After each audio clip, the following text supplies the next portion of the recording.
इस सेगमेंट में हम चर्चा करेंगे कि हड़प्पा सभ्यता की खुदाई से पूर्व किन कठिनाइयों का सामना करना पड़ा और किस प्रकार से खुदाई को शुरू किया गया और कहाँ से इस कार्य को शुरू किया गया। सन 1826 में वर्तमान पाकिस्तान के पंजाब जिला साहिवाल के एक गांव हड़प्पा में एक टीले का अवलोकन चार्ल्स मेसन नामक ईस्ट इंडिया कंपनी को छोड़कर निकले एक अधिकारी ने किया।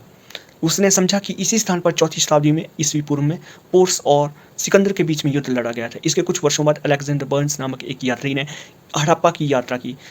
उसे इस पर कोई भी जानकारी प्राप्त नहीं हो सकी।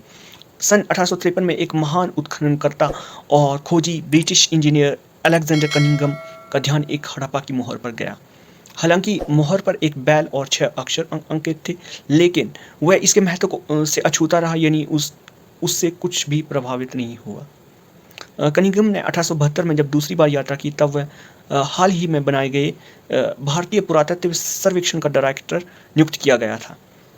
वहाँ स्थित रेल लाइनें बिछाने वाले ठेकेदारों ने हड़प्पा की स्थिति को पूरी तरह से प्रभावित कर दिया था, यानी उसे नष्ट कर दिया था।